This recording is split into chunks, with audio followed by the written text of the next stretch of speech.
پوچھ اس سے جس کی جیبیں دولتوں سے بھری ہوئی ہیں پر کوئی نہیں کہتا کہ ابا 10 روپے دینا. پوچھ یہ کتنی بڑی تکلیف ہے. حضرت رومی نے لکھا ہے، وہ فرماتے ہیں کہ ایک والد تھا، اس نے بڑی دولت کمائی تھی تو اس کا بیٹا بے دریغ ہی اڑاتا رہتا تھا. کبھی ادھر پیسے بھگا دیے، کمائے نہیں تھے نا، محنت نہیں نہ کی تھی، کمائے نہیں تھے. والد بڑا سمجھاتا تھا پر سمجھ نہیں آتی تھی. ایک دن اس کے ابا کے ذہن میں ایک بات آئی، وہ کہنے لگا بیٹے یار میں کنگال ہو گیا ہوں، اچانک حالات خراب ہو گئے، ایک آنا مجھے چاہیے، دوائی خریدنی ہے، کہیں سے لے کے آؤ. اس نے کہا ابا مسئلہ ہی کوئی نہیں، یار ہی بڑے ہیں، بہت سارے لوگوں کے ساتھ رات میں جاتا ہوں روٹی کھانے ہوٹل میں، کئی ہیں جو میرا انتظار کر رہے ہوتے ہیں، فیس بک والے اور جناب وہ سیلفی والے بڑے سارے ہیں جو کہتے ہیں تیرے بغیر گزارا ہی نہیں. بڑے ہیں جو روز سویرے اٹھ کے پہلے مجھے السلام علیکم کا میسج کرتے ہیں، پھر اس کے بعد کسی اور سے. بڑے ہیں، کوئی مسئلہ ہی نہیں. ایک کے پاس گیا، ایک آنا چاہیے، اس نے دے دیا، لا کے ابا کو دیا. تو ابا گھر کے اندر جو امیر لوگ ہوتے تھے گھر میں کنواں کھدوا لیتے تھے. ابا کنویں کے کنارے بیٹھا تھا، جب بیٹے نے آنا لا کے رکھا تو اس نے پانی میں پھینک دیا. اگلی صبح پھر کہا بیٹے ایک آنے کی ضرورت ہے، دوا خریدنی ہے. اس نے کہا مل جائے گا. 2 4 5 دوست ابھی ہیں بڑے مالدار، ان سے جا کے کہا، ایک سے آنا لایا، ابے نے پھر پھینک دیا، تیسرے دن بھی پھینک دیا، چوتھے دن بھی. یار اب ختم ہو گئے. کچھ آہستہ آہستہ دوستوں کو پتہ چل گیا کہ کنگال ہو گیا ہے، خبر پھیل جاتی ہے نا، اب بھوکا ہو گیا ہے. اب آہستہ آہستہ موبائل بند ہونے لگے، آہستہ آہستہ جو ہے وہ نمبر بلاک ہونے لگا، حالات بگڑ گئے. اب جب اسے پتا تھا کہ یار تو اب دروازہ کھٹکھٹاتا ہوں تو کہتے ہیں کہ اسے کہہ دو میں گھر نہیں، ابا نے تو آنا مانگنا ہے اور میں بے دریغ دولت ابا کی اڑاتا رہا ہوں، اب یہ بھی نہیں کہہ سکتا کہ مجھے دیتا کوئی نہیں. شہر سے باہر نکل گیا، سارا دن مزدوری کی، جد و جہد کی، کبھی کام کیا نہیں تھا، ہاتھوں پہ چھالے پڑ گئے. بڑا مشکل ہوتا ہے جن لوگوں نے کام نہ کیا ہونے کرنا پڑ جائے تو. تکلیف کا شکار ہو کے ایک آنا کمایا، شام کو لا کے والد کی ہتھیلی پہ رکھا تو اس نے پھینکا نا جب کنویں میں تو چیخ پڑا، کہنے لگا ابا جی آپ سیانے بیانے بندے ہیں، روز پیسے لا کے دیتا ہوں، کنویں میں پھینک دیتے ہو، کوئی کرنے والی بات کرو، نہیں دوائی کھانی تو نہ کھاؤ، ضائع کیوں کرتے. تو بیٹے کو باپ نے تھپکی دے کے بٹھا لیا. اس نے کہا بیٹا میں نے پہلے دن تو نہیں پھینکا، تو 7واں دن میں روز پھینکتا ہوں، آج تیری چیخیں کیوں نکلی. کہنے لگا ابا پہلے ادھار کے تھے، آج مزدوری کے ہیں. نہیں سمجھ آئی بات.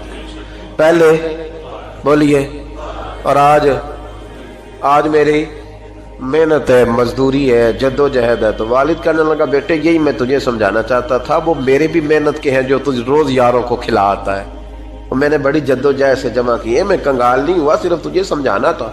او بھائی یہ آنکھیں تیری محنت کی نہیں نا، اس لیے تو شکر نہیں ادا کرتا. یہ وجود، یہ ٹانگیں، یہ شعور، یہ تیری جد و جہد کا نہیں. جو عقل کی دولت اللہ نے دیا نا، یہ تیری محنت کی نہیں. اگر محنت کی ہوتی تو سجدے میں پڑا رہتا، تو خیال کرتا. اللہ نے آنکھیں دیا قرآن دیکھنے کے لیے، جب کوئی کسی گندی چیز کو دیکھتا ہے تو ناشکری کرتا ہے، جب غلط طرف اٹھاتا ہے یہ چیزیں تو ناشکری کرتا ہے. صاحبو یاد رکھنا اور اس پر ضرور غور کرنا کہ جب نعمتوں کا شکر ادا نہ کیا جائے تو پھر ہمیں استغفار کا حکم دیا گیا ہے. پھر کیا کرنا ہے ہم نے؟ استغفار کہ یا اللہ ہم تیری نعمتوں کا شکر ادا نہیں کر سکے تو ہمیں معاف فرما دے، تو ہم سے درگزر فرما، معاف فرما. ایک استغفار اس بات کا ہے کہ دیکھیں نا، یہ رسول پاک علیہ السلام کا فرمان، یہ حدیث امام راضی نے لکھی ہے، اور نبی پاک کی فرمان کے لحاظ سے جو چیز ہمارے سامنے آئے نا اس پر ہماری آنکھیں بھی کھل جانی چاہیے، دل بھی کھل جانا چاہیے کہ کوئی خاص ہی بات تھی جو حضور نے بیان فرمائی صلی اللہ علیہ وسلم. سرکار دو عالم علیہ السلام نے فرمایا ایک آدمی نے 500 سال بغیر ریاکاری کے اللہ کی عبادت کی. کتنے سال؟ 500 سال. یہ 5 سال نہیں ہوتی بغیر ریاکاری کی. تہجد پڑھنے والا جب تک 6 لوگوں کو بتا نہ دے تہجد پڑھی ہے، اتنی دیر تو تہجد آگے بڑھتی نہیں. کم از کم 6 بندوں کو پتا ہونا چاہیے. اور میرے جیسے حاجی نمازیوں کا تو دل کرتا ہے کہ وظیفے پہ بندہ رکھا جائے جو تعریفیں کرے صبح و شام. حاجی صاحب کی کیا بات ہے، حضرت صاحب کی وظیفہ دیں گے اس کو مہینے کا، وہ تعریف کرے کھول کے کہ آپ کی بڑی بات. یہ مرض ہے، تعریف سننا نا یہ بیماری ہے، اس نے جھوٹ کو جنم دیا ہے، بہت بڑا مرض ہے. حضرت سعدی نے اس پر بہت بڑے مقالہ جات لکھے ہیں اور فرماتے ہیں یہ مرض کچھ لوگوں میں بہت زیادہ ہوتا ہے. ایک امیروں میں، امیر لوگ ناراض نہ ہو جائیں پر انہوں نے کہا ہے تو کوئی حکمت ہوگی نا، امیروں میں تعریف سننے کا مرض بہت زیادہ ہوتا ہے. فرماتے ہیں ایک بادشاہوں میں اور تیسرا عورتوں میں، ان میں یہ بیماری بہت زیادہ ہوتی ہے. کوئی تعریف نہ کرے تو خود اپنی کرنی شروع کر دیتے ہیں، خود ہی کہہ دیتے ہیں کہ کیا بات سی، میرے ابا جی تے وہ تے 100 حال چلدا سی تے 150 بندہ ٹکر کر. ابا جی دی چھڈ تو دس تیرے کنے چل دے، تیرے کول کنے بندے روٹی کھاندے، اپنی بات کرنا. اقبال کہتے تھے تو وہ آباد تمہارے ہی مگر تم کیا ہو، ہاتھ پہ ہاتھ درے منتظر فردا. ابا جی کی دادا جی کے چھوڑ اپنی کر، ہمیں تو تیرا پتہ ہے، تو اپنی بات کر، تیرے اندر بھی کوئی چیز ہے کہ نہیں. ابا دادا تو سب کے بڑے ہیں، حضرت آدم کی اولاد ہے تو حضرت آدم نبی تھے، تو باپ دادا تو سب کے بڑے بڑے ہی ہیں. بات یہ ہے کہ اپنی بات کرنی چاہیے نا. تو یہ بیماری ہے، یہ نقص ہے. 500 سال بغیر ریاکاری کی عبادت، اور بیان میرے نبی کریم علیہ السلام فرما رہے ہیں 5 بولیے. یہ بہت بڑا مسئلہ ہے، دکھاوا نہ ہو، ریاکاری نہ ہو. ہم مجالس میں جاتے ہیں نا جناب، محافل میں، تو لسٹ ملتی ہے، یہ چودھری صاحب نے صدارت ہے، انہوں نے خصوصی تعاون کیا ہے، تو یہ فلانے صاحب ہے، تو ان کا بھی نام لینا ہے. تو میں کبھی کبھی کہہ دیتا ہوں کہ یار آپ نے تو کہا تھا یہ نبی پاک کی تعریف کی محفل ہے، اور یہاں آپ نے لسٹ لگا دی ہے پوری تعریف کرنے والوں کی. کچھ ضروری ہے کسی کا نام لینا اور اس کا جناب ذکر کرنا اور اشتہار پہ اس کی فوٹو آنا؟ یہ کچھ ضروری ہے؟ ویسے بھی کوئی اچھا لگتا ہے کہ نبی پاک کے نام کی محفل اور میں صدارت کر رہا ہوں؟ ڈرنا چاہیے نا مجھے اللہ تعالیٰ، حضور کی محفل اور میری صدارت. اس پر کبھی غور کریں. اگر کوئی راہ طریقت کا مسافر ہوگا تو تڑپ جائے گا کہ نبی پاک کے نام کی محفل اور سرپرستی ایک ایسے آدمی کی جس کو وضو تک نہیں کرنا آتا. چھ معنی دار کوئی دھندا ہے معاذ اللہ تعالیٰ، جس کا جو دل کرے وہ کرتا جائے. 500 سال بغیر ریاکاری کی عبادت کی، 5 بڑا مشکل ہوتا ہے. حضور فرماتے ہیں یہی بندہ جب اللہ کے حضور کھڑا کیا جائے گا تو رب کریم اس سے کہے گا کہ چلو اس کو میرے فضل سے جنت میں لے جاؤ. تو عرض کرے گا مالک فضل تو ٹھیک ہے پر 500 سال لگائے ہیں میں نے.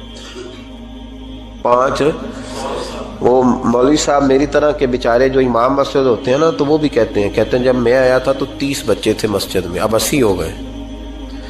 اور بھائی یہ بندوں کو بتانے کی کیا ضرورت ہے، یہ تو اللہ کی رضا کے لیے ہے نا. تو چھوڑ، اس میں اتنا تذکرہ کرنے کی کیا حاجت. 500 سال جس نے لگائے، بول پڑا یا اللہ 500 سال لگائے اور تو کہتا ہے کہ اس کو میرے فضل سے لے جاؤ. تو رب کریم نے فرمایا چلو کوئی نہیں، پھر انصاف کر لیتے ہیں. الٹی آنکھ کی روشنی نکال کے ترازو کے ایک پلڑے میں رکھو اور 500 سال کی بغیر ریاکاری کی عبادت دوسرے پلڑے میں رکھو. کبھی اس مریض سے پوچھنا جس کو ڈاکٹر کہہ دیتا ہے کہ تیری آنکھ کا علاج نہیں ہو سکتا. بے بس ہوتے ہیں ڈاکٹر، جواب دے جاتا ہے شعور. پوچھ کبھی اس شخص سے، کو کہتے ہیں بس جناب اب آپ اپنی آنکھیں موجود ہونے کے باوجود آپ دیکھ نہیں سکتے، اتنی موٹی آنکھ لگی ہوئی ہے، لیکن روشنی اللہ چاہے تو دیتا ہے، نہ چاہے تو نہیں دیتا. 5 ایک آنکھ کی روشنی ایک پلڑے میں رکھ لو اور دوسرے میں 500 سال کی عبادت رکھ دی.